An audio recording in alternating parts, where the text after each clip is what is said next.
நம்மளை பத்தி நம்ம அழியறதுக்கான ஒரு பயணம். தன்னை பத்தி வள்ளல் பெருமாள் அறிஞ்சாரு. அன்புன்ற ஒரு செயலை அதிகமா செஞ்சு நான் யாருன்றதை அறிஞ்சு இந்த தேகத்தை ஒளியா மாத்தினார். இப்ப அந்த இடத்துக்கு இப்ப நம்ம போயிட்டு இருக்கோம். இப்ப நம்ம எல்லாரும் அந்த பயணத்துக்கு போறதுக்கான ஒரு தகுதியான ஒரு பர்சனா நம்ம மாறதுக்கான ஒரு சூழலை நோக்கி பயணப்பட்டு இருக்கோம்.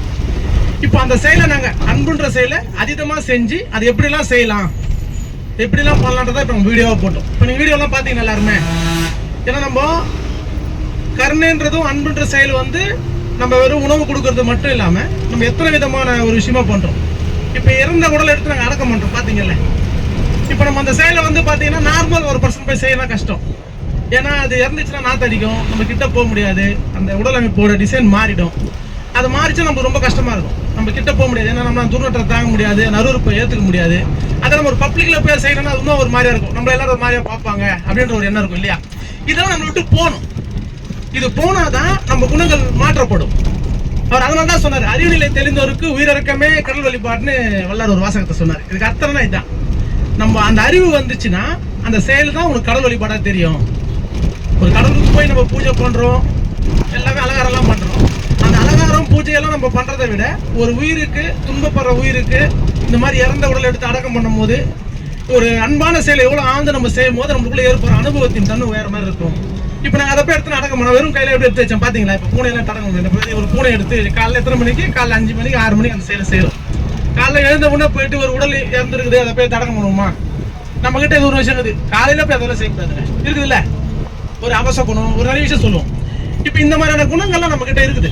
இந்த குணங்கள்லாம் போனனாலே நம்ம அன்புன்ற ஒரு செயலை ஆழ்ந்து செய்யணும்.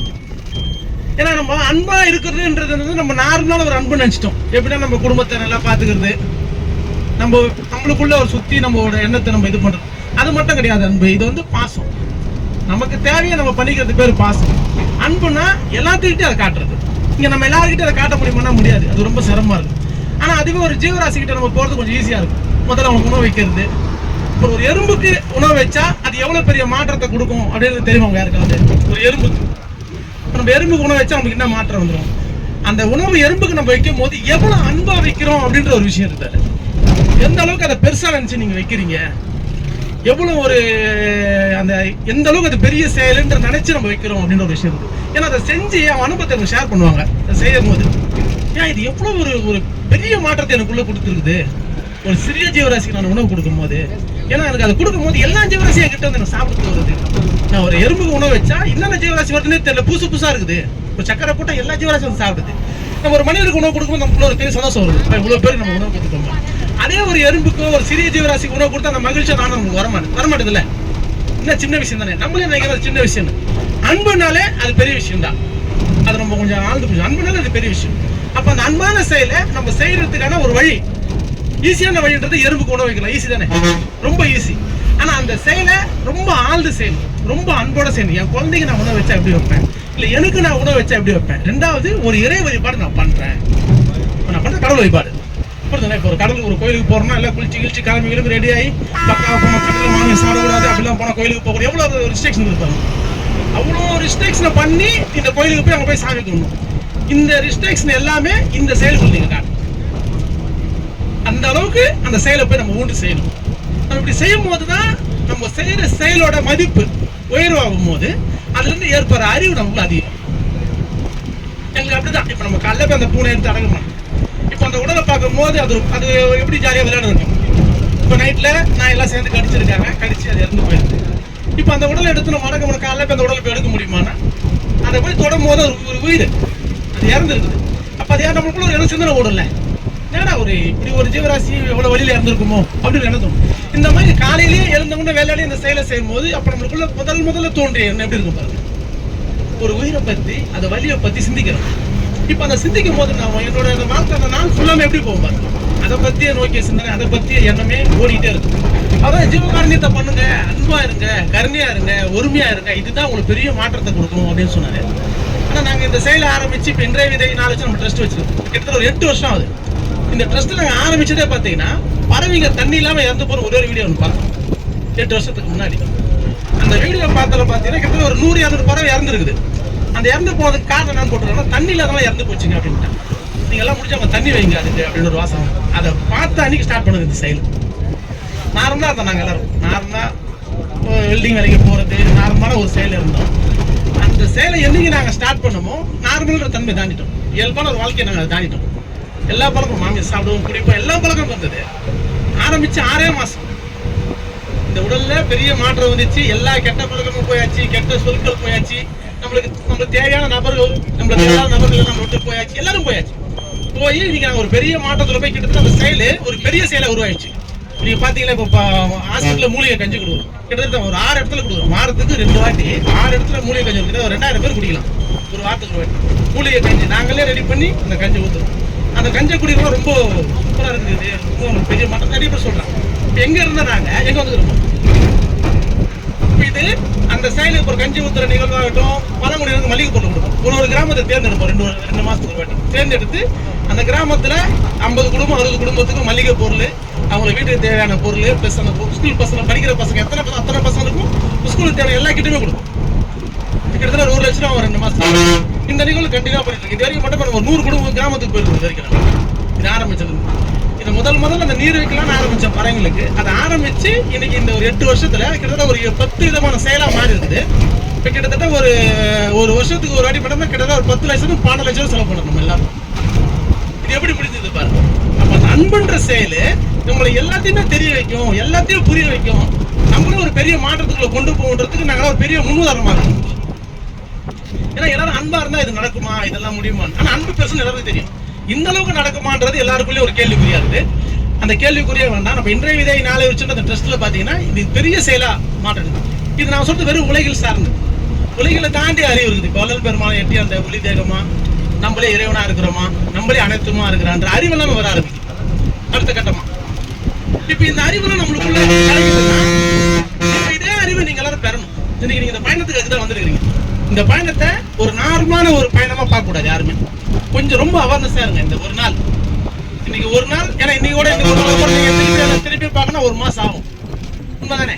ஏன்னா நாங்க தினந்தோறும் ஜீவகாரணியுமே செயலாவும் அதே வாழ்க்கையா வாழ்ந்துருக்கிறோம். நாங்க ஒரு வாழ்க்கை மொத்தமே அதுதான். காலையில எழுந்தோம்னா ஈவினிங் தூங்குற வரைக்கும் இதை பத்தி யோசிப்போம், இதுக்கான செயலை செய்வோம். அந்த மாதிரியான ஒரு செயலை செய்யற ஒரு இடத்துக்குள்ள இப்ப நீங்க வந்திருக்கீங்க. ஒரு கருணையே சாதனமா கொள்கைன்னாரு, அதையும் நாங்க அதை சாதனமாவே செஞ்சுக்கிறோம். கருணை ஒன்னே சாதனமா செஞ்சுக்கிறோம். அந்த செயலுக்கு அந்த செயலை செய்யற நபரோடு நீங்க வந்து நிற்கிறீங்க. எங்க போயிருக்கிறோம்? வள்ளலார் கருணைன்னு சொன்ன ஒரு இடத்துக்கு இப்ப நம்ம அந்த இடத்துக்கு நம்ம போயிருக்கிறோம். அவர் கருணையே சாதனமா செய்யணும், நாங்க அதையே செயலா செஞ்சுக்கிறோம். அதை செஞ்சு அந்த அறிவும் பெற்றுக்கிறோம். நாங்க இப்ப எல்லாரும் வலதூர் கூட்டு போறோம். நீங்களும் இந்த பயணத்துக்குள்ள வந்து இப்ப இதை நீங்க எந்த அளவுக்கு உயர்வா பார்க்கணும். எப்படி ஒரு எறும்புக்கு உணவு வச்சு நம்ம உயர்வா பார்க்காம சின்ன மனிதனுக்கு உணவு வச்சா எப்படி நம்ம பார்ப்போமோ அந்த மாதிரி இல்லாத ஒரு எறும்புக்கு உணவு வச்சாலும் அதை எந்த அளவுக்கு நம்ம பெருசா பார்ப்போம். அதே போல இன்னைக்கு நீங்க வடலூர் போறீங்க. இந்த வடலூருக்கு நீங்க போறது அந்த ஞானி சொன்ன அந்த செயலை செய்யற ஒரு தன்மை உள்ள ஆளோடய நம்ம போறோம். அப்ப எனக்கு அந்த தன்மை கட்டாயம் வரும். எனக்குள்ள அந்த மாற்றம் கட்டாயம் கிடைக்கின்ற எண்ணம் உள்ள அதிகமா இருக்கும். ஏன்னா உங்க நம்பிக்கை, உங்க எண்ணம், உங்களோட பெருசியான தன்மை எவ்வளவு பெருசா எவ்வளவு உயர்வா ஒண்ணு நீங்க எண்ணி பாக்குறீங்களோ அதோட வெளிப்பாடு நீங்க போகும்போது உணர முடியும். போயிட்டு நீங்க ரிட்டர்ன் வரும்போது அதோட பெரிய மாற்றத்தை உங்களால 100% ரிலீஸ் பண்ண முடியும். அதை சந்தேகப்படாது. நீங்க எல்லாருமே புருவ மத்தியில கொஞ்சம் கவனமா இருக்கு. இன்னைக்கு ஒரு நாள் கொட்டை இடம் இல்லையா, அந்த இடத்துல நீங்க எந்த இடத்துக்கு நம்ம ஒரு 6 இடத்துக்கு போவோம். அந்த 6 இடத்துக்கு போகும்போதும் எல்லா இடத்துக்கும் ஜோதி மட்டும்தான் இருக்கும். அவர் பிறந்த இடம், அவர் அகல எழுதின இடம், அவர் உருவாக்கின தீஞ்ச நீரோடை, அவர் ஜோதியா மறைஞ்ச இடம், அவர் உருவாக்கின ஞான சபை, சத்திய தர்மசாலை, அவரோட சீடர் இருக்கிற எல்லா இடத்துக்கும் போகும். எங்க போனா ஒரு தீபம் மட்டும் எரியும். அந்த தீபம்ன்றது என்னன்னா நம்ம சிரசு உச்சிக்குள்ள எரியிற நம்மளோட ஆன்ம ஜோதி. அது உங்க எல்லாருக்குள்ளயும் இருக்குது. 2 மூளைக்கு இடப்பட்ட கேப்ல ஒரு ஜோதி. அந்த ஜோதி வந்து பாத்தீங்கன்னா நடனமாவும் இருக்கும், தீபமாவும் இருக்கும். இப்ப சிவபெருமான் நடனம் சொல்றீங்களா, அந்த நடனம் வந்து நம்ம சிரசுக்குள்ள அந்த அசைவு இருக்கும். அந்த அசைவு ஜோதியா இருக்கும். இது நம்ம எல்லாருக்குள்ளயும் ஏங்குற ஏக்கம். அந்த ஏக்கம் நமக்குள்ளேயே இருக்குது. இந்த ஜட பொருளுக்குள்ளேயும் அந்த ஏக்கம் இருக்குது. நீங்க வெளியே இருக்கிற இப்ப காத்துக்கு மேல படுறதுல அந்த காத்துக்குள்ளேயும் அந்த ஏக்கம் இருக்கு. எல்லாத்துக்குள்ளேயும் அந்த ஏக்கம் இருக்கு. அந்த ஏக்கத்தை நீங்க உணருங்க. நீ யாரு புரிஞ்சுக்க, நீ மனிதன், நான் சரியான உடல் அப்படின்ற எண்ணத்தை மாத்துங்க. அந்த மாற்றம் உனக்குள்ள வரணும். இதை நீ புரிஞ்சுக்கணும்னா உன் புருவ மத்தியில கவனமா இருக்க. அந்த கவனத்தை உன்னால வைக்க முடியாத நீ முதல்ல அன்பாயிரு. பிற உயிரோட தன்மையை நீ புரிஞ்சுக்க ஆசைப்படு. அது எவ்வளவு வலிக்கும், எவ்வளோட வாழ்க்கை எவ்வளவு துன்பத்துக்குள்ள போகும் அப்படின்ற ஒரு சிந்தி. அந்த சிந்தனை என்ன பண்ண, அந்த ஜீவராசியோட சிந்தனைக்குள்ள நீங்க போகும்போது அதோட வலியும் அதோட துன்பத்தை நீ நோக்கி போகும்போது உனக்குள்ள டிராவல் போயிடுது. ஏன்னா நீங்க வேற, அது வேற இல்லை. இல்ல சார், நீக்க மர இறைவன் நிறைஞ்சுனா ஒரு வாசகம் இருக்கு இல்லையா, அதுக்கு அர்த்தம் இதுதான். உன்னை நீ அறியணும்னா உன்னுக்கிட்ட சுற்று தண்ணி அறிய ஆசைப்படு. அதோட தன்மை என்ன நீ புரிஞ்சுக்கோ. அது உள்ள வழியை எப்படியாவது நீக்க முடியுமான ஒரு எண்ணத்தை, அந்த எண்ணத்தின் மூலியமாவே உங்களுக்குள்ள அந்த மாற்றம் நிகழ்றது வேஸ்டா உணரலாம். நான் அப்படிதான் உணர்ந்துருக்கிறேன். பிறகு அந்த வலி, அந்த உயிரோட அந்த தண்ணி இல்லாம அது இறந்து போதே அப்படி நம்ம வாழ்ற வாழ்க்கை என்னன்னு தோணிதான் வெல்டிங் வேலை செய்யுங்க. எல்லாத்துலயும் கிளாம்பு ரெடி பண்ணி வச்சு தண்ணி ஊற்ற ஆரம்பிச்சோம். எங்க திருவட்டூர்ல வந்து கிட்ட தாமரை வரைக்கும் வச்சிருக்கிறோம். அதை வச்சு ரொம்ப அதை வச்சு ஆரம்பிச்சதுல இருந்து பெரிய மாற்றம். நம்ம ஒரு ஜீவராசியோட உடலை சாப்பிட்றாள், அது சாப்பிடும் போது என்கிட்ட ஒரு நாள் சொல்லுது, உன் சதையை நீயே சாப்பிட்றப்பா அப்படின்னு. ஏன்னா இது வரைக்கும் வராது ஒரு கமெண்ட் எனக்குள்ள வருது. ஒரு ஆச்சரியமா இதுன்னு நம்ம இத்தனை எப்படி நம்ம சாப்பிட்றோம், என்ன புதுசா இருக்குது. இப்போ இத்தனை நாள் சாப்பிட அலோவ் பண்ண ஒரு விஷயமே இந்த உடல்ல அதுவே அலோவ் பண்ண மாட்டோம். இப்போ அலோவ் பண்ணாலும் ஈஸி ஆயிடுச்சு. இப்போ நம்ம சரியா நம்ம சாப்பிடலாமா, அது அப்போ சரியில்லையே தானே, அப்போ நிறுத்தணும் அப்படின்ற எண்ணம் தோணி அந்த மாமி சொன்னவன் தவிர்க்க சூழல் ஏற்படுச்சு. ஏன்னா நம்ம ரொம்ப நாள் பழக்கம், கிட்டத்தட்ட ஒரு 35 வருஷம் பழக்கம். திடீர்னு நிறுத்த முடியுமா? முடியாது. ஆனா அது முடியும். நம்ம அன்புக்குள்ள ஆழ்ந்து போனீங்கன்னா இந்த உடல் அதுக்கு ப்ரிப்பேர். ஏன்னா எது ஒண்ணுமே சடனா நிறுத்தினா ஏத்துக்க முடியாது. கொஞ்சம் அந்த நிறுத்தத்துக்கான ஒரு தகுதியின் தரத்தை நம்ம வளர்த்துக்கணும் அப்படின்னா ஆட்டோமேட்டிக்கா நீங்க எல்லாத்தையும் நிறுத்தலாம். அதுக்கான சூழல் தானா ஏற்படும் உடம்புக்கு. இப்போ நான் ரொம்ப வருஷம் கிட்டத்தட்ட ஒரு 2-3 வருஷமா இதுல செய்ய ஆரம்பிச்சு ஆழ்ந்து போகும்போது இந்த எண்ணங்கள்லாம் தானா தோணுது. நான் அப்படியே மாமி சொல்லுவதை தவிர்க்கிறேன்.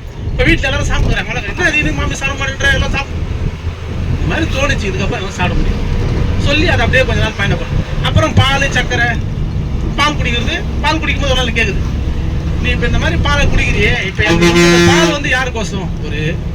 ஒரு தாய் பசு இருக்குதுன்னா அது குட்டிக்கு தான் பால். உண்மைதானே? இது எல்லாருக்கும் தெரியும், யாருக்கும் தெரியாம இல்லை. இன்னொரு விஷயம் பாருங்க, நம்ம குழந்தையா இருந்து நம்ம தாய்க்கு பால் வராதப்போ நம்மளுக்கு இன்னொரு தாயா இருந்து கொடுத்து காப்பாற்றினது அந்த மாடு தான். உண்மைதானே? அந்த பசுமை தான் உங்களுக்கு காப்பாது. இன்னைக்கு நம்ம அவங்கள எதுவுமே அவங்கள பெருசா பேசலனாலும் பெருசா நம்ம அணுகலனாலும் அவங்கள டிஸ்டர்ப் பண்ண மாதிரி நம்ம வாழணும். நம்ம இன்னைக்கு அதுவும் பண்ண மாட்டோம்ல. உண்மைதானே? இன்னைக்கு நம்மளுக்கு பாருங்க, ஒரு எத்ததுக்கெல்லாம் டீ குடிக்கணுன்றோம், எத்ததுக்கெல்லாம் நம்ம பால் சாப்பிடணுன்றோம், நெய் சேர்க்கணுன்றோம், சீஸ் சாப்பிடணுன்றோம், பன்னீர் சாப்பிடணுன்றோம். இப்போ ஒரு விஷயம் மாமி சவரம் விட்டா பன்னீர் சாப்பிட்றாங்க எல்லாரும். இப்போ ஒன்றுத்துக்கு ஒன்று ஆல்டர்னேட். நீங்க ஆல்டர்னேட் பண்ணி நீங்க அதுக்குள்ளேயே சுத்திட்டு இருக்கிறோம். ரெண்டாவது ஒரு உயிரோட வழியை நம்ம உணரல. அந்த உயிரோட வழியை நம்ம உணர்ந்துட்டா என் தாய் இருக்கலாம் எனக்கு பால் கொடுக்கலாம், இல்லைன்னா பக்கத்து வீட்டு குழந்தைக்கு பால் கொடுக்கலாம். யாராருக்கும் அவங்க சந்தோஷத்துக்கோசமா அவங்க தேவைக்கோசமா அந்த பால் அவங்க யூஸ் பண்ணிப்பாங்க. அதுக்கோசம் நம்ம கொடுக்க முடியுமா? நீ நம்ம அப்படி செய்யற இதை செய்யறதுனால ஆயிடுச்சுன்னா அந்த ஜீவராசி நம்மளை காப்பாத்தின ஜீவராசி இன்னைக்கு அது ஒரு ஃபேக்டரியில ஒரு இரும்பு மெட்டீரியல் மாதிரி இருக்குது, ஒரு இரும்பு பொருள் மாதிரி இருக்குது. அதை வச்சு எல்லாம் பயன்படுத்துறாங்க. பாத்துருக்கீங்களா? ஒரு மாடோட வயிற்றுல ஒரு ஹோல்ஸ் போட்டு அதுக்குள்ள ஒரு கெமிக்கலை போட்டுறான் பால் சுரக்கணும்னு. பாய் வழியா இல்ல, ஒரு வயிற்றுல ஒரு ஹோல்ஸ் போட்டு அதை ஒரு கண்ணாடி வச்சிருப்பான், அது வழியா போடுறான் புல்லுகள் எல்லாம். எப்படி பால் எப்படி உற்பத்தி ஆகுது, எந்த கெமிக்கல் போட்டா எவ்வளவு அதிகமா கிடைக்குதுன்னு பாருங்க. இப்ப அவனை கேட்டா என் பிசினஸ்னுவான், எனக்கு வேலைன்னுவான். நீங்க வேலையும் பிசினஸ் ஒரு ஜட பொருளை வச்சு நீங்க பண்ணும் போது பெருசா தெரியாது. ஒரு ஜீவராசியை வச்சு நம்ம அதை பிசினஸா நம்ம பண்ணோம்னா நம்ம வரி எந்த அளவுக்கு போயிட்டு இருக்கிறோம். ஏன்னா அதுக்கும் ரத்த சேதம் இருக்குது, நம்மளுக்கும் ரத்தம் சதையா இருக்கிறோம். நம்ம அந்த வழியை நம்மளால உணர முடியலன்னா அப்ப எப்படி நீ உன்ன உணர்வே? அந்த உயிரோட வழியை நீ உணர்ந்தாதானே நீ உணர முடியும். ஏன்னா நீயும் சரியா இருக்கிற, அதுவும் சரியா இருக்கு. அந்த வழியை உன்னால உணர முடியாம போச்சுன்னா எப்படி உன் வழியை உன்னால உணர முடியும்? இந்த வழியை நீ உணரணும்னா அந்த வழியை நம்ம எடுத்துக்கணும். அது நம்மளை எல்லாரும் காக்குறாங்க. நம்மளை காக்குறவங்கள நீங்க காக்க கூட தேவையில்லை. ஆனா அவங்களை எதையும் இப்படி மெரிக்காம இருந்தா, அவங்களுக்கு எந்த துன்பம் கொடுக்காம இருந்தா போதும் இல்லையா? அவன் சொல்ற வல்லர் கருணையே சாதனமா செய்யுங்கப்பா. ஏன்னா எல்லா உயிருக்குள்ளயும் இறைவன் இருக்கிறான். அந்த எல்லாருக்கும் நீங்க உணவு கொடுத்தா அந்த உணவு நிமித்தி அந்த உணர்வு கொடுக்கும் போது அதோட உயிர் வளரும். அந்த உயிர் வளரும் போது அது ஆரோக்கியத்தை இருக்கும், சந்தோஷப்படும். அந்த சந்தோஷத்தின் காரணமா உனக்குள்ள மூடி வச்சு ஒரு திரை விளக்கப்படும். அந்த திரை விளக்கினா தான் நீ யாருன்ற அறிவை பெற முடியும்பா. அதனால நீ கருணையே சாதனமா செய்ய அப்படின்னு. இப்ப நம்ம அந்த பாலை குடிக்கிறதுனால அந்த உயிர் பெற துன்பம் என்ன, எவ்வளவு பெரிய கஷ்டம் இருக்குது. நம்மளால அது சிம்பிளா நினைக்கிறோம். இப்ப இதெல்லாம் நீங்க குடிக்கிறீங்க பண்றீங்க, இதெல்லாம் கேட்டுங்க. இன்னைக்கு வந்துட்டீங்க, இன்னைக்கு ஒரு நாள் என்ன சொல்றோம் எல்லாத்தையும் கேட்டுங்க. முடியுதோ முடியும் செய்ய முடியாது, சரி நாள் எடுத்துட்டு போங்க. எல்லாரும் சொல்ற வார்த்தைய ஆமா நீங்க சொல்றது சரிதான், ஆனா என்னால முடியல வேற வழியில அப்படியாவது எடுத்துங்க. ஒரு விஷயத்த முடியலன்னா கூட சரின்னா சரின்னு உள்ள வச்சுங்க. முடியல நான் செய்யறேன் அப்படி உள்ள ஒரு காலகட்டத்தில் மாற்றம் வரதுக்கு வாய்ப்பு இருக்கு. இல்ல நான் சரி சரிதான்ற எண்ணத்துல வாழ்றீங்கல்ல, அது இருக்கக்கூடாதுன்றதுக்கோசம் இப்ப நான் சொல்றேன். நம்ம சொல்றது சரிதான், நாங்க சரி சரின்றதை மாத்துங்க. ஏன்னா நம்ம சரி சரின்னு சொன்னா நம்ம அப்படியே இருந்துருவோம். ஏன் இவ்வளவு மாறி வந்துருக்கோம்? உண்மைதானே? நம்ம எல்லாரும் சொல்லுவோம் முன்னாடி சூப்பரா இருந்துங்க சொல்றோம். நீ முன்ன முன்னாடி போக முடியுமா? இன்னைக்கு முன்னாடி வாழ்க்கை வாழ முடியுமா? முடியவே முடியாது. ஏன் அப்படி சரின்றோம்? எப்படியும் அங்க நம்ம போக போறது இல்லை.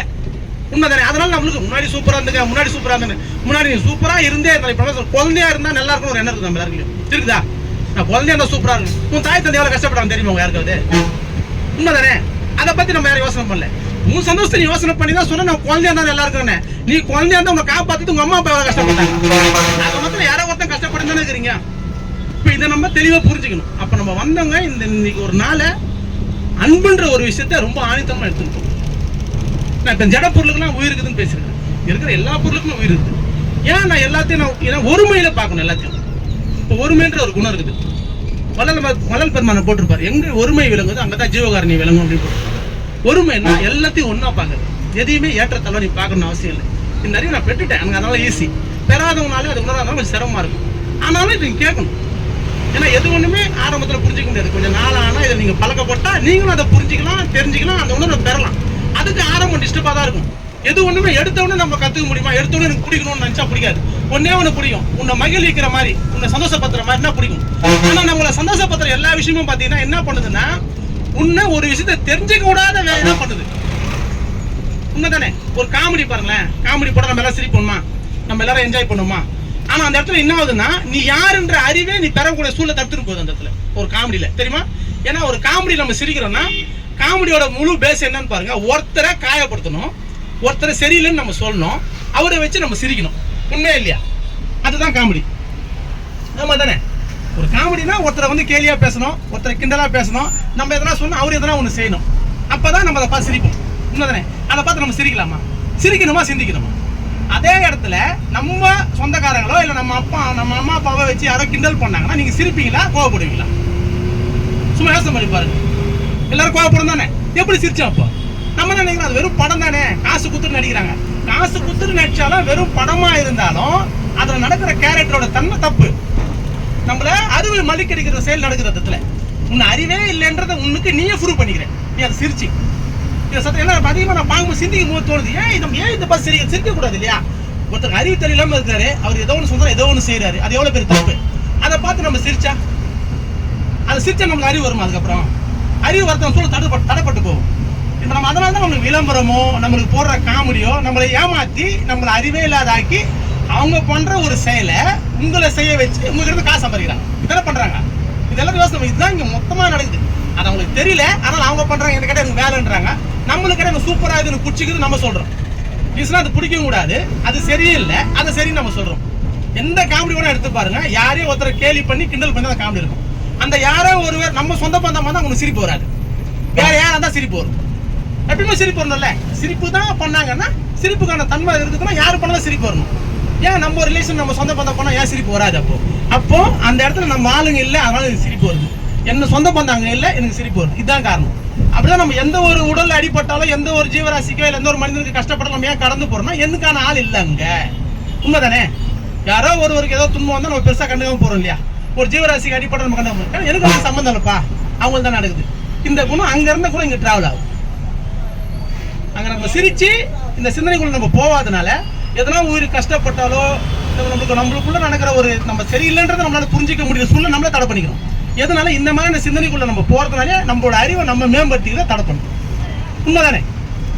எப்படி நம்ம தடவை பண்றோம்னு பாருங்க. நம்மளே எப்படி கஷ்டப்படுத்திக்கிறோம், நம்மளே தெரிய விடாத வேலையை எப்படி நம்ம பாத்துக்கிறோம், அதை சரி நம்மளே சொல்லுவோம். என்னங்க சூப்பரா தான், என்ன இதை போய் சரியில்லைன்றீங்க அப்படின்ற மாதிரி நம்மள சொல்லுவோம். இங்க என்ன சொன்னாங்க, அன்புன்ற ஒண்ணுத்துக்குள்ள போகும்போது மட்டும் இந்த அறிவு வரும். நீங்க நார்மல் சிந்தனைக்குள்ள போனா இந்த அறிவுக்குள்ள நம்ம ஆழ்ந்து போறது சிரமமாகும். ஒரு உயிரோட வழியை நம்ம உணரணும்னு ஆசைப்பட்டா உனக்கான வழி கிடைக்கும். வழி வழி ரெண்டு ஒரே சொல்லுங்க. வழி வழி ரீசனா பார்த்தா இது பேர் வழிதான், வழி கிடையாது. காலங்கள் அதிதமாயி நம்ம எண்ணங்கள் சரியில்லாதனால கடினமான வழியா மாறிச்சு. பெயின் ரீசனா பார்த்தா நம்ம எல்லாருக்கும் அந்த வழிதான் அடுத்த கடத்தை கூட்டு போக பாக்குது. நம்ம அதுக்கு தயாராகாதனால அது வழியை கொடுத்து இன்னும் அந்த மாற்றத்துக்குள்ள கொண்டு போகுது. நம்ம கூட பாருங்க, நார்மலா சொன்னா எதையும் நம்ம கேட்க மாட்டோம். எதனா ஒரு பிரச்சனைனா ஒன்னே கேட்போம், ஏன் இப்படி செஞ்சா ஆயிடுமா, அப்படி செஞ்சா நல்லா இருக்கணும் சொன்னா வச்சுக்கேன், வேற வேலையே இல்லை ஏதோ ஒரு பேசுறது அப்படின்ற. ஏன்னா நீ ரிலாக்ஸா இருக்கிற, நீ ரிலாக்ஸா இருந்தா எந்த ஒரு செயலையும் ஆழ்ந்து போய் சேர்த்துக்கு நீ யோசனை பண்ற. அதே நீ டிஸ்டர்ப் ஆயிட்டே கஷ்டமாட்டா, ஏன் இங்க போனா நல்லா இருக்கும், ஏன் அங்க போனா சரியா இருக்கும், ஏதோ ஒன்று சொன்னாலும் கேட்பேன், சரி என்ன வரும். ஏன் உனக்கு சரியில்லாதப்போ வர எண்ணம் சரியா இருக்கும் போது நம்ம செஞ்சு அறிவு இருக்கக்கூடாது, நம்ம ஏன் அன்பை வளர்த்த கூடாது, நான் யாருன்ற புரிதலை நான் ஏன் தெரிஞ்சுக்க கூடாதுன்ற எண்ணத்தை அதிகமாக்கணும். அப்படி அதிகமாக்கணும் நம்ம தேவையில்லா சிந்தனைக்குள்ள வெளியே வரணும். நம்ம அதை காமெடி பாக்குறோம், எனக்கு பிடிச்ச விஷயத்த மட்டும் தான் நான் பார்ப்பேன். உனக்கு பிடிச்ச விஷயம் உனக்கு கிடையவே கிடையாது. பழக்கப்பட்ட விஷயம் பிடிச்ச விஷயம். உண்மையா இல்லையா? உங்களுக்கு எது பழக்கமோ அது பிடிச்ச விஷயம். இப்போ ஒன்றும் இல்லை, புதுசாக ஒரு பாட்டு போட்டாங்க வச்சுங்களேன், அந்த பாட்டு எத்தனை எனக்கு பிடிக்குமா பிடிக்காது. இதுவே கொஞ்ச நேரம் கேட்டு பழக்கப்பட்டினா நல்லா இருக்குது இது எனக்கு நான் பிடிக்கலன்னு சொல்லி பழக்கமானா தான் ஒன்று பிடிக்கும். அதே போல தான் எந்த ஒரு நல்ல விஷயமோ எந்த ஒரு அறிவு சார்ந்த விஷயமோ எடுத்த உடனே உங்களுக்கு பிடிக்குமானா பிடிக்கிறதுக்கு வாய்ப்பு இல்லை. ஆனால் பிடிக்கணுன்ற எண்ணத்தை நம்ம வளர்த்துக்கணும். நான் எனக்கு அதை தெரிஞ்சுக்க போறேன், நான் அதை கத்துக்கணும், எனக்கு அது வேணும்ன்ற அதுக்குள்ள நீங்க ஆழ்ந்து போகணும். அதுக்கு நீங்க முதல்ல அன்புன்ற செயல் நம்ம எல்லாருக்குமே பிடிக்கும். அது யாருன்னா பிடிக்கும்னு சொல்லுவாங்களா? எல்லாருக்கும் எங்களை கேட்டால் வழி இல்லைங்க, எப்படிங்க செய்யறது, நான் பெண்ணா இருக்கிறேன், எனக்கு வேலை இருக்குது. நான் தான் சொன்னேன், எது பண்ணாலும் ஒரு எறும்புக்கு உணவு வைங்க, அது ஒரு பெரிய விஷயம். உணவு வைக்கிறது முதல்ல ஆரம்பிங்க. ரெண்டாவது ஒரு காகத்துக்கு அதுக்கு தேவையான ஒரு உணவு கொடுங்க. ரெண்டாவது தண்ணி வைங்க, மொட்டை மாடியில் தண்ணி வைங்க, கீழே தண்ணி வைங்க. அந்த தண்ணி வைக்கும் போது ரொம்ப அன்போட கழுவி தினந்தோறும் எழுந்து நான் கழுவி நான் தண்ணி வைக்க போறேன், அந்த உயிர் தண்ணி குடிக்க போகுது இல்லையா, அது நல்லா தண்ணி குடிக்கணும், சுத்தமான தண்ணி குடிக்கணும், அந்த இடத்துல வைக்க போகிறோம். இப்போ நாங்கள்லாம் பார்த்தீங்கன்னா நீர்க்கண்ணை வச்சுக்கிறோம். கிட்டத்தட்ட ஒரு 100 இடத்துல வச்சு நாங்கள் எங்களோட ஜீவகாரண செயலில் தினந்தோறும் ஒரு உயிருக்கு இப்போ நம்ம பேசின்னு வந்து இருக்கிறோம். இப்போ பார்த்தீங்கன்னா ஒரு ஜீவராசி தண்ணி குடிச்சுன்னு இருக்கோம், ஒரு ஜீவராசி கம்பு சாப்பிட்டுட்டு இருக்கோம். அந்த மாதிரி ஒரு பொருள் நாங்கள் எல்லாத்துலையும் வச்சுட்டு இருக்கிறோம். நம்ம தானிய கூடு, நீர்க்கிண்ணம், தங்குற வீடு, பறவைகளுக்கு தேவை எல்லா விஷயம் நம்ம பண்ணியிருக்கிறோம். இந்நேரம் இப்போ நம்ம பேசின வரும்போது கூட அந்த ஜீவகாரணம் பண்ணி நடந்துருக்குது. இப்போ எல்லாரும் அவங்க பேசுவாங்க, யார் உணவு போட்டாங்களோ அவங்க பெரிய புண்ணியவான், அவங்க பெரிய நிறைய விஷயம் சொல்லுவாங்கல்ல. இப்போ நம்ம யாரா முடியாதவங்களுக்கு ஒன்று ஹெல்ப் பண்ணாப்பா, கடவுள் மாதிரி வந்து ஹெல்ப் பண்ணப்பா, நீ ரொம்ப புண்ணியம், நிறைய விஷயம் சொல்லுவாங்க. அந்த விஷயத்தை இன்னைக்கு எல்லா ஜீவராசியும் எக்ஸ்பிளைன் பண்ணுது. ஏன்னா நாங்கள் இன்னைக்கு வரும்போது காலையில் வரும்போது கூட எல்லா இடத்துக்கும் என்னென்ன பண்ணணும் எல்லாம் பண்ணிட்டு தான் உள்ள வந்துடும். இப்போ நான் ஜீவகாரணத்தை பற்றி தான் பேசுகிறேன். ஜீவகாரண பணி நடந்துன்னு இருக்குது, அதை பற்றி நான் எக்ஸ்பிளைன் பண்ணுறேன். அது எப்படி அதே அனுபவத்தை நீங்கள் பெற முடியும் அப்படின்றத நான் உங்களுக்கு சொல்லிக்கிறேன். ஆனால் நீங்கள் எல்லாம் இந்த ஒரே விஷயம் தான் பண்ணணும், ஆழ்ந்து கேளுங்க, இதை செய்யணும் அப்படின்னு ஒரு ஆசை வேணும். நல்லா இருக்குது, நம்ம செஞ்சா நல்லா தான் ஒரு எண்ணத்தை வைங்க. மீறி முடியல, ஆனால் சொன்னது சரிதான், அதில் எனக்கு சந்தேகம் இல்லை, ஆனால் என்னால் முடியல, ஆனால் சூப்பராக சொன்னார், சரியாக சொன்னார், இது யாராவது முடியறவங்க கட்டாயம் செஞ்சு செம்மையாக இருக்கும், அந்த எண்ணத்தையாவது அதிகம். அது பெரிய மாற்றத்தை கட்டாயம். இப்போ நாங்கள் அந்த நீர்க்கிணத்தை வச்சு நாங்கள் பாஸ் பண்ணுவோம். நீங்களே பாருங்க, வீட்டுக்கு வெளியே ஒரு நீர்க்கிணை வச்சா அதில் எந்த அளவுக்கு காக்கா வந்து என்னென்ன போடுவோங்க எல்லாருக்கும் தெரியும். இப்போ நம்ம ஒரு 100 இடத்துல வச்சிருக்கிறோம். இப்போ அவ்வளோத்தையும் போய் க்ளீன் பண்ணி தண்ணி ஊற்றணும். எப்படி இருக்கும் பாருங்க, கோழி தலை, மீன் தலை, உடல் எல்லாமே இருக்கும். அது அவ்வளோ ஒரு நாற்று அடிக்கும். அதை போய் நம்ம கழுவி தண்ணி வைக்க முடியுமா? எப்படி இருக்கும்? நாங்கள் போய் அதை ஜாலியாக செய்வோம், சந்தோஷமா. ஏன்னா என் குழந்தை தண்ணி குடிக்க போகுது அதில், இல்லை நானே தண்ணி குடிக்க போகிறேன், அதில் அழுக்காயிடுச்சு, நான் சுத்தப்படுத்த போகிறேன். சிம்பிள் தான், வேற ஒன்றும் இல்லை. இந்த எண்ணத்தில் நீங்கள் அதுக்கிட்ட போக ஆரம்பிச்சிங்கன்னா அந்த அதுலேருந்து வர ஸ்மெல்லோ அதில் இருக்கிற அந்த வடிவத்தோட தன்மை நம்மளை போய் டிஸ்டர்ப் பண்ணுமா பண்ணாது. இது எல்லாமே என்ன பண்ணணும், நம்மளை பக்குவப்படும். ஏன்னா உங்களை முதல்ல நீங்கள் பக்குவப்படுத்துங்க, உங்களை பக்குவப்படுத்துகிற செயல் தான். உண்மை நீ பக்குவப்படுத்தணும்னா ஒரு உயிருக்கு சந்தோஷத்தை கொடுக்குது, உண்மை தானே? இப்போ நான் சேத்தல் ஆயிடுச்சு, நான் பக்குவப்பட போகிறேன். நான் பக்குவம் எப்படி நான் பட போகிறேன்னா சிம்பிள் அடி தான். அந்த உயிருக்கு சுத்தமான தண்ணி, அந்த உயிர் சுதந்திரமாக வாழக்கூடிய ஒரு செயல், அது மகிழ்ச்சியாக இருக்கக்கூடிய செயல் நான் செய்ய போகிறேன், அவ்வளோதான். இதுதான் ஜீவகாரணம். இதுதான் ஒரு உயிருக்கு நீ அன்பை வெளிப்படுத்துறது. ஒரு உயிர் சந்தோஷமா இருக்கணும், ஒரு உயிர் ஆரோக்கியமா இருக்கணும், ஒரு உயிர் சுதந்திரமா இருக்கணும்ன்ற செயலை நீ செய்யற. அப்படி நீங்க செஞ்சீங்கன்னா உங்களுக்கு சுதந்திரம் கிடைக்குமா? கிடைக்காது, ஈஸியா கிடைச்சிடும். அதனால சொல்றாரு, கருணையே சாதாரணமா செய்யுங்க, வேற சாதனைக்குள்ள போவாதீங்கப்பா அப்படின்னு நல்லா அதை ஆழ்ந்து சொல்றாரு. என்ன யாராவது நிலைமை மேல ஏற்று தயவு ஒண்ணுதான், தயவு ஒண்ணுதான், தயவு ஒண்ணுதான்றாரு. இப்போ அந்த தயவே நாங்க செயலா செஞ்சு தயவு தான். நான் இப்ப பேச அதை பத்தி பேசுவோம். நம்ம வீடியோ இப்போ கேட்டீங்கன்னா எல்லா வீட்டிலும் பார்த்தீங்கன்னா தயவு தான் இருக்கும், அன்பு தான் இருக்கும், கருணை தான் இருக்கும், ஒருமை தான் இருக்கும். இது எல்லாத்தையும் தாண்டிய நான்ன்ற ஒரு எண்ணம் இருக்கும். நான் என்ன இங்க நார்மலான விஷயம் பார்த்தா உலகில் சார்ந்த அகங்காரம் சொல்லுவாங்க. உண்மையான நானுன்னா அனைத்தும் நானாகிற உணர்வு உணர்ந்தா சொல்றதுதான் நான். எது செய்தாலும் அது எனக்கான செயலே, பிறருக்கானதல்ல. ஏன்னா பிறரு நீங்க ஒண்ணு கிடையாது. இந்த ஒரு பேரறிவியே கொடுக்கக்கூடிய தகுதி கருணைன்ற ஒரு செயலுக்குள்ள இருந்துப்பா. அதை செஞ்சீங்கன்னா இந்த உலக உயிரெல்லாம் நித்தியமான பேர்மை நிலைக்கு உன்னால கூட்டிட்டு போக முடியும். வல்லரசு சொல்றாரு, நீங்க கருணையா இருந்தீங்கன்னா உங்களுக்கு மரணம் இல்லாத பெருவாழ்வு நான் கொடுப்பேன்னு சொல்றாரு. கிடைக்குன்னு சொல்ல, கொடுப்பேன்னு சொல்றாரு. அதுக்கு ஒரே ஒரு நீங்க அந்த அதுக்கான தரமான ஆளா நீங்க மாறினா உலக கொலையை தவறுங்க, அன்பா இருங்க, கருணையா இருங்க, பிறர் வழி உங்க வழியா எண்ணுங்க. ஏன்னா பிற உயிருக்கு வழி கொடுக்குற வேலையை நீங்க செஞ்சீங்கன்னா உங்களுக்கு அந்த வழி நிவர்த்தி ஆகுது கஷ்டமா இருக்கும். பிற உயிர் சந்தோஷமா இருக்கிற வேலையை நீங்க செஞ்சீங்கன்னா உங்களுக்கு சந்தோஷம் தானா நடக்கும். அதுக்கு கருணைன்ற செயல் தான் உங்களுக்கு சாதனமா இருக்கணும். ஏன்னா நம்ம சாதனம் நம்மளுக்கு ரொம்ப அவசியம். நம்ம நினைக்கிற மாதிரி ஒரு நாள் கோயிலுக்கு போறோம், ஒரு நாள் செஞ்சுட்டு வரோம், அப்படி பண்ணக்கூடாது. தினந்தோறும் சாதனை ஆகணும், இதுவே உன் பயிற்சி ஆகணும், இதுவே உனக்கு வாழ்க்கை ஆகணும். ஆகும் ஈஸியா, இது ரொம்ப பெரிய கஷ்டம்லாம் கிடையாது. இப்போ நம்ம எல்லாரும் பண்ணலாம். இப்போ ஜடப்பொருள் நம்ம கிட்ட இருக்குது, ஜடப்பொருள் எல்லாமே நமக்கு நன்மை பண்றாங்களா இல்லையா? இது நம்ம பஸ் நம்ம வடக்கு கூட்டு போகுது, நம்மளுக்கு சீட்டு நல்லா உட்கார வச்சிருக்குது, உண்மை தானே? இப்போ இந்த சைடில் செய்யறது ஜடப்பொருள் தான். இப்போ ஜடப்பொருள்னா நம்மளுக்கு ஒரு பொருள் தனியாக தான் இருக்குது. இப்போ அந்த பொருளை நீ உருவாக்கி இருந்தாலும் எதுவாக இருந்தாலும் இது இந்த இயற்கையில உருவாக்கின ஒரு மூலப்பொருள். அந்த மூலப்பொருளை நம்மளுக்கு தேவையான மாதிரி நம்ம வடிவமைச்சுக்கணும். வடிவமைச்சு அந்த வடிவத்துக்கு நம்ம பண்ணுறோம். ஆக மொத்தம் நம்ம ஏதோ ஒன்று தாங்கி பிடிக்குது. இப்போ அந்த தாங்கி பிடிக்கிற அந்த பொருளுக்கிட்ட நம்ம அன்பு காட்டலாம் இல்லையா? அன்பு காட்டலாமா? காட்ட முடியாது. தாராளமாக காட்டலாம்.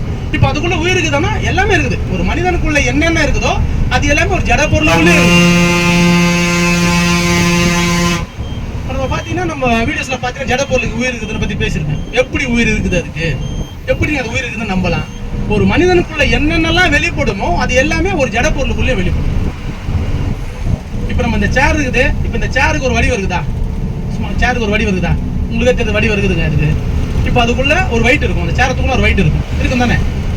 அதுக்குள்ள நேரம் இருக்கும். நேரம் இருக்குமா? சேருக்குள்ள இருக்குமா? இருக்காதா? இருக்குது. ஏன்னா நேரம் நம்மளுக்கான டைம். எனக்குள்ள டைம் இருக்குதுங்க. எப்போ நான் போவேன்னு தெரியலங்க. அது வரையும் டைம். அதே போல இது என்னைக்கு பாது போட்டுப்போம் அது வரையும் டைம் இருக்குது. அதுக்குள்ள ஒரு சத்தம் இருக்குது. அந்த சேருக்குள்ள சத்தம் வரும். அந்த சத்தம் அந்த சேருக்குள்ள வேற எதுலையும் வராது. பார்த்துருக்கீங்களா? தட்டம் சத்தம் வரும். அந்த சத்தம் அதுக்குள்ளதான் வரும், வேற எதுலையும் வராது. இப்போ அது உங்களுக்கு பயன்படுதா? உங்களுக்கு பயன்படுது. இப்போ நீங்களும் அதே தான் பண்றீங்க. உங்களுக்குள்ளேயும் சத்தம் வரும், நீங்களும் அழகா இருப்பீங்க, நீங்களும் பயன்படுவீங்க. உண்மைதானே? நீங்களும் ஒரு வெயிட் இருக்கும், உங்களுக்குள்ளேயே நேரம் இருக்கும். நீயும் ஒரு நாள் இறந்து போக, இதுவும் ஒரு நாள் இறந்து போகும். உண்மையா இல்லையா? எல்லா விஷயமும் ஒத்து போயிடுச்சா? இப்போ இவ்வளவு விஷயம் ஒத்து போன ஒரு பொருளுக்குள்ள உயிர் இருக்காதா? உணர்வு இருக்காதா? இருக்குது. அது இருக்கிறதுனால தான் அது உன்னோட இவ்வளவு நாள் இருக்குது. அது என்னைக்கு அது இல்லைன்ற தன்மை வருது, அன்னைக்கு அது இறந்து போச்சுன்னா.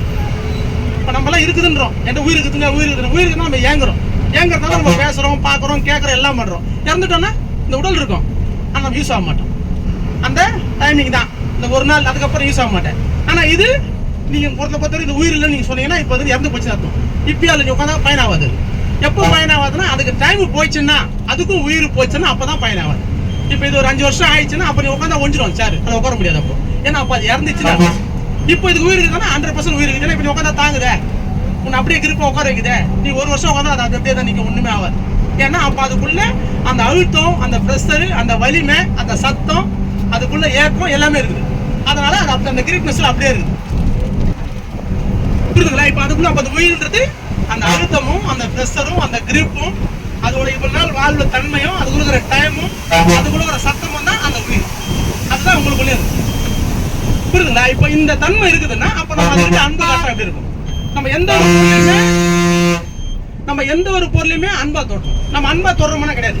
இப்போ நீங்க ஒரு சேரை தொட்டீங்கன்னா கொடுங்க, சேரை தொடரணுன்ற எண்ணத்துல தொட்டா சேரை தொட்டதா தெரியும். இல்லை நான் தொட்டேன் அவ்வளவுதான் தெரியும். நான் சேரை தொட்டா கூட எனக்கு தெரியாது. நான் ஒரு பொருளை தொடரணும்னா அந்த பொருளை தொடரணுன்ற எண்ணத்துல போய் தொடணும். இது என்ன பண்ணுன்னா நம்மளுக்குள்ள அன்பை வர வைக்கும், நம்மளை விழிப்பாக்கும். நீங்க ஒரு பொருள் உயிருக்கு தொட்டா எப்படி இருக்கும் பாருங்களேன். ஒரு பூனை குட்டியோ ஒரு நாய் குட்டியோ போனா அதுக்கிட்ட போன அவகாசம் போவீங்க. நம்ம ஜீவராசி அது அன்பா தொடணும், சரி இல்ல? இதுவே ஒரு ஜட பொருளை தொட்டா அதுக்கு என்ன பாக்குது? அதே உயிரா பார்த்துட்டேன்னா அதே நீ அன்பா தொட்டு பாத்தீங்கன்னா தொடும் போதுதான் தெரியும் அதுக்கு உள்ள கனெக்ஷன். ஏன்னா நம்மளுக்குள்ள வலிமைய, நம்மளுக்குள்ள ஒரு ஆற்றலை, நம்மளுக்குள்ள ஒரு பேரறிவை, நம்மளுக்குள்ள அந்த இறைத்தன்மைன்றது எல்லாத்தையுமே உருவாக்கிது. அதுதான் அந்த அணுக்கள்ல இங்க இருக்கிற அனைத்துமே அது எல்லாத்துக்கும் உருவாக்குற மூலப்பொருள் இதுக்குள்ளே இருக்குது. அப்போ இதுக்குள்ள இருக்குதுன்னா அதனால இதற்கு உணர முடியாதா? சும்மா நான் கேட்கிறேன். ஈஸியா உணர முடியுமா? முடியாது. இப்ப ஆக சிறந்தது இறைவன் சொல்றோம், ஆக சிறந்தது மனிதன் சொல்றோம். மனிதன் தவிர்த்து வேற பெரிய பொருள் இல்லைன்னு நம்ம சொல்றோம். அண்டமும் பிண்டமும் ஒண்ணுன்னு சொல்றோம். இவ்வளவும் சொன்ன நம்ம கிட்ட இந்த இவ்வளவு பெருசா உருவாக்கின ஒரு பொருள்னால இந்த ஒரு உணர்வை உணர முடியாது. நம்மளால உணர்வுன்னு நம்ம ஆசைப்பட்டா, இது நம்மளால முடியும்னு நம்ம ஆசைப்பட்டா இது கட்டாயம் சாத்தியப்படும். நம்பிக்கை வரணும், உண்மைதானே? ஆசை வரணும், அது மேல அன்பு வரும். இந்த 3 விஷயமும் வந்தா நான் சொல்ற மாதிரி எல்லா பொருளும் உங்களோட உரையாடும். எல்லா பொருளும் உணர்வை, அதுக்குள்ள ஒரு உயிரை உங்களால உணர முடியும், புரிஞ்சுக்க முடியும், தெரிஞ்சுக்க முடியும். இது கட்டாயம் சாத்தியப்படும். இது ஏன் நீ தெரிஞ்சுக்கணும், ஏன் புரிஞ்சுக்கணும்? இதை புரிஞ்சுக்கிற பக்குவம் உங்ககிட்ட வந்துச்சுன்னா நீ யாருன்ற அறிவு வந்துச்சுன்னு அர்த்தம். வேற ஒண்ணுமே இல்லை. இதை புரிஞ்சுக்கிற பக்குவம் உங்ககிட்ட வந்துச்சுன்னா நானே அனுத்தமாக அறிவு உங்கள்கிட்ட நீங்க சொல்லுவேன். இவ்வளவுதான். ஏன்னா இது தன்மை எனக்கு தெரியல, என் தன்மை எனக்கு தெரியல. இது தன்மை தெரிஞ்சுன்னா என் தன்மை எனக்கு தெரிஞ்சிச்சு. ஏன்னா இதை அறியறது மட்டும்தான் என் வேலை. இதை நான் அறிஞ்சிட்டேன் அப்படின்னா நான் என்ன அறிஞ்சிட்டேன், ரொம்ப ஈஸி. ஆனா அதுக்கு அன்புன்ற ஒரு செயல் தான் மூல காரணம். நம்ம அன்புக்குள்ள எவ்வளவு ஆழ்ந்து போறோம் நம்ம தானா இருக்கு. இவங்க யாருக்குமே மரணமே இல்லை. இவங்க யாரும் சொன்னா ஏத்துக்க முடியுமா? வாய்ப்பே கிடையாது. நான் மரணம் அடைஞ்சிருந்தேன், நான் இறந்துருவேன். நீ இறந்துருவேன்னு சொன்னேன், நீ இறந்துருவேன்னு சொல்லி என்ன ஆயிட்ட? தன்மாற்றம் அடைஞ்சுதான் போனேன். இந்த ஒருத்தர் நீ இல்லாம போயிட்டேன். நீ இறந்துட்டேன் நான் இல்லைன்னு சொன்னா இப்ப நம்ம எல்லாரும் சாங்கியம் பண்றோம், சம்பதம் எல்லாமே பண்றோம். ஏன் பண்றீங்க எல்லாரும்? கேட்டா என் பாட்டி அங்க இருப்பாங்க, என் பாட்டி இங்க இருப்பாங்க சொல்றோமா? எப்படி சொல்றீங்க? முன்னாடி சொன்னாங்க இந்த மாதிரிலாம் இருப்பாங்க, அவங்க உணவு கொடுங்க, அவங்க பசியில இருப்பாங்க சொன்னாங்களா?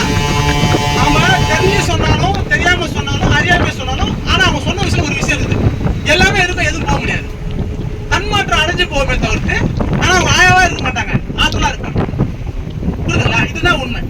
ஆனா அவங்க பொறுத்த வரைக்கும் அன்னைக்கு ஏற்பட்ட அறிவுல சிம்பிளா சொல்லிட்டாங்க, நம்ம மாயா வந்து இறந்துட்டாங்க, நம்ம மாயா வந்து இன்னொரு இடத்துல பிறந்திருப்பாங்க, இல்ல ஒரு விஷயமா இருப்பாங்க, அதான் ஆயாக்கு நீங்க உணவு வைங்க, அவங்க பசியில வந்து கேட்பாங்க, ஏதோ ஒரு கனவு தோன்றும், நிறைய விஷயம் தோன்றும் போது அவங்க சொல்லுவாங்க, நீங்க அவங்களுக்கு உணவு வைக்கிறீங்க. அவங்க வந்து அவங்க இருப்பாங்க. ஏன்னா இங்க எந்த பொருளுமே இல்லாம போக முடியாது, எல்லா பொருளுமே இருக்கும், தன்மாற்றம் அடைஞ்சு போய்கிட்டே இருக்கும், புதுசு வருஷனா மாறும். இப்ப நீங்களே பாருங்க, அன்னைக்கு நம்மளுக்கு வாகனம் இருந்தது, அந்த வாகனம் சிம்பிளா சொன்னா ஒரு வாகனம், ஒரு மாட்டு வண்டியா இருந்தது, இன்னைக்கு இவ்வளவு பெரிய பஸ்ஸா மாறிச்சா? அன்னைக்கும் அது வாகனம் தான், இன்னைக்கு அது வாகனம் தான். அன்னைக்கு அதுல இருந்தது கட்டை தான், இதுல இருந்து கட்டை தான். இதுல எவ்வளவு கட்டை தெரியும்ல, அந்த மாட்டு வண்டியும் கட்டை தான் இருந்தது. இன்னைக்கு அது மாட்டு வண்டியா இருந்தது, இன்னைக்கு அது பஸ்ஸா இருக்குது. அந்த பஸ்ஸை கூடிய அன்னைக்கு வந்து மாடு வண்டி அதை இயக்கிச்சு, இன்னைக்கு ஒரு நபர் இயக்குறாரு. ஆனா அதுக்கு அது இழுத்துது, ஐயா வந்து சிம்பிளா பண்றாரு அதே வேலையை, நடந்து போச்சு, ஒரு கால் கை அசைக்கிறாரு, அசைச்ச உடனே அது மூவ் ஆகுது. புரியுதுல, எவ்வளவு ஒரு வேரியேஷன் பாருங்க. ஆனா பொருள் அதான், அதே கட்டை தான், அதே இரும்பு தான், மாடு மட்டும் இல்ல. அந்த மாடு மாடுற இடத்துல இப்ப மனிதனா போய் உட்காந்து நம்ம ஆக்ஷன் பண்றோம். அது சிம்பிளா இருக்கும், இது பெருசா எடுத்துட்டு போகுது. இவ்வளவுதான். இந்த மாற்றங்கள் மட்டுமே வரும். இந்த மாற்றங்கள் உங்களுக்குள்ள அறிவு அதிகமாயிடுச்சுன்னா, ரொம்ப அளவுமே அறிவு போயிடுச்சு, இந்த மாற்றத்தை விட்டு பெரிய மாற்றத்துல போயிடுவீங்க. நான் இங்க அனைத்துமா இருக்கிறேன்பா அப்படின்ற ஒரு பேரறிவு நம்மளால புரிஞ்சுக்கணும்.